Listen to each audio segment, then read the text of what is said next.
सभी साथियों को जय हिंद। आपके अपने वेटनरी फोर्स चैनल पर हार्दिक स्वागत है दोस्तों। तो दोस्तों आज मैं भी ड्यूटी पर जा रहा हूं, तो मैं सोचा क्यों ना दोस्तों के लिए मैं जो बीएसएफ एचसीएम और एसएसबी एचसीएम इन सब की जो तैयारी करें आईटीबीपी एग्ज़ाम की, उनको मैं थोड़ा स्ट्रेटजी बता देता हूं कि कैसे पढ़ना है आपको, कैसे आपका सिलेक्शन होगा, मतलब कैसे आपको तैयारी करनी है। उसी पर आज मैं वीडियो लेके आया हूँ। तो दोस्तों बिना समय गए अपना वीडियो है वो स्टार्ट करते हैं।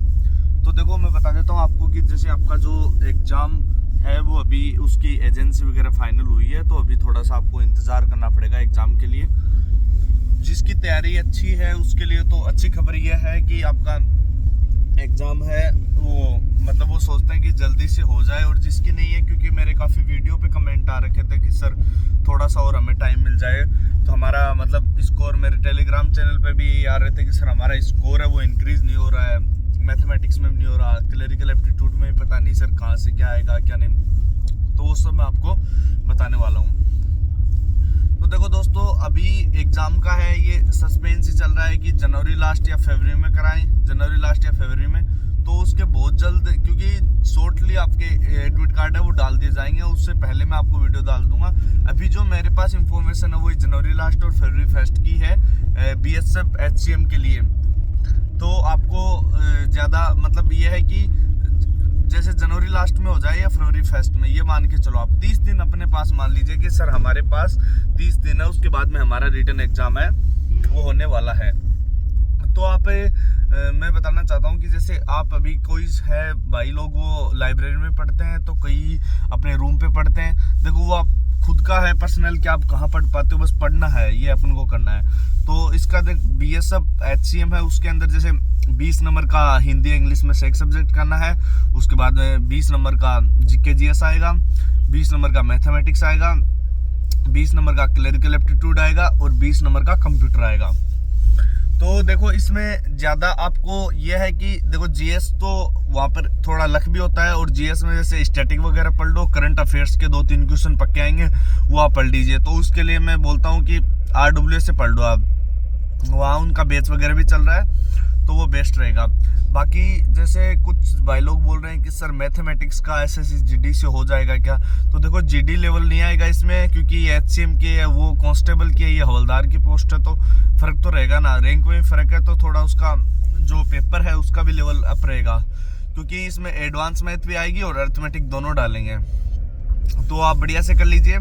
बाकी आपका जो अच्छा सब्जेक्ट है, जैसे किसी को हिंदी बढ़िया लगता है, किसी को इंग्लिश, तो वो आप पर्सनल है वो आप एक कोई भी कर सकते हो। क्लरिकल एप्टीट्यूड में सर क्या आएगा, कुछ साथियों को तो ये भी नहीं पता है कि सर उसमें क्या आएगा क्या नहीं। तो उसमें जैसे कोडिंग से संबंधित आएंगे, डेटा से संबंधित आएंगे, उसमें मतलब एज ए रीजनिंग जीएस ऐसे क्वेश्चन पूछे जाएंगे, और उसके अंदर मतलब एरर का आएगा, स्पिल्ट एरर के जो क्वेश्चन आते हैं वो आएंगे इसमें। और मतलब यह है कि क्लरिकल एप्टीट्यूड है वो रीजनिंग और ऐसे कंप्यूटर से डाटा संग्रहण वगैरह इनसे मतलब ऐसे रिलेटेड क्वेश्चन उसमें डाले जाएंगे, वो बेसिक आएंगे, उसमें इतना दिक्कत नहीं होगा आपको। बाकी मैथमेटिक्स आप बढ़िया से कर लीजिए।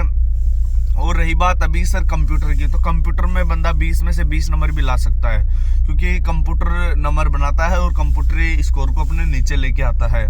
तो अगर आप कंप्यूटर को बढ़िया से कर लेते हो और अपनी मैथमेटिक्स इन सब्जेक्ट को बढ़िया रखते हो, तो जो जीएस में क्या है कि काफ़ी ऐसे 1-2% लड़के होते हैं जिनका बहुत बढ़िया, जैसे 20 क्वेश्चन आ रहे हैं तो 15 के लगभग स्कोर हो पाता है। बाकी लगभग एवरेज स्टूडेंट है उनका 10, 12, 13 क्वेश्चन तक ही हो पाता है। देखो मैं तो खुद बताता हूँ, जीके का स्कोर यही मेरा भी रहता था कि 13, 12, 13, 20 में से इतना ही स्कोर हो पाता है, कोई एग्जाम दे लो। अब जैसे ईजी आ गया, किसी में स्टैटिक वगैरह डाल दिया तो वो अलग बात है कि 20 में 17, 18 क्वेश्चन अपन कर देते हैं। बाकी यह है कि अभी आपका जो जीएस का आपका कम स्कोर रहेगा उसको आपको अप कर सकता है आपका, जैसे कंप्यूटर वाला और मैथमेटिक्स वाला।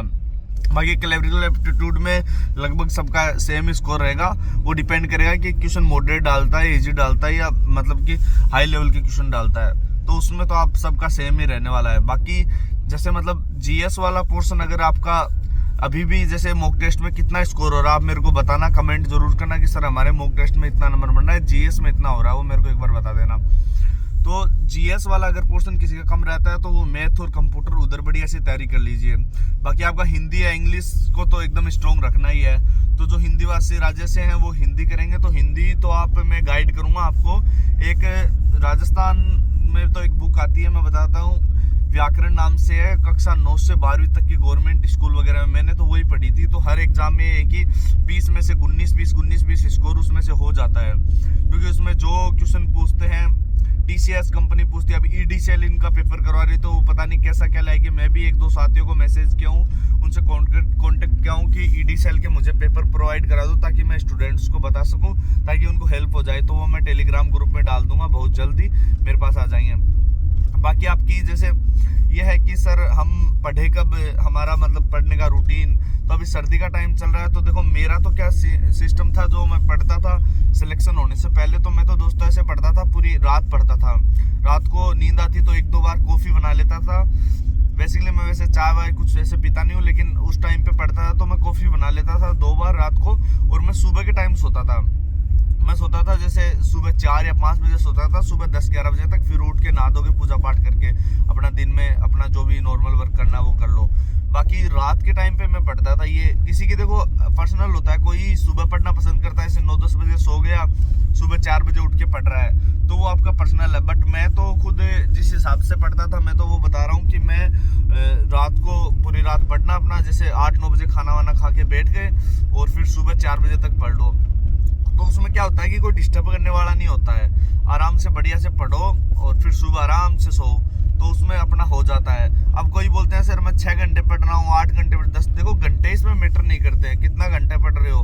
कोई बंदा ऐसा है जो 4 घंटा पढ़ के भी एग्जाम निकाल लेता है। वो क्या आपके माइंड पर डिपेंड करता है कि आप क्या पढ़ रहे हो और कैसे आपने कॉन्सेप्ट क्लियर कर रहे हो। मेन रोल होता है कि कॉन्सेप्ट क्लियर करने का। जो कॉन्सेप्ट क्लियर कर लेता है उसका आराम से निकल जाता है, कोई भी एग्जाम हो। तो आपको कॉन्सेप्ट क्लियर होना चाहिए। बाकी अभी जो बीएसएफ के एग्जाम को देखते हुए कॉन्सेप्ट क्लियर करने का टाइम नहीं रहा है। अभी 30 दिन में आप मॉक टेस्ट वगैरह लगाइए, प्रैक्टिस कीजिए बढ़िया से, और मतलब स्कोर को इंक्रीज करना है। आप देखिए अपना इतना हो रहा है, 70, 72, 80 तक स्कोर हो रहा है, तो मैं मानता हूँ ये गुड स्कोर है। और जिसका 80+ हो रहा है वो एक्सीलेंट है, उसका तो ये है कि भाई फुल चांस है होने का, क्योंकि उससे ऊपर कट ऑफ नहीं जाएगा।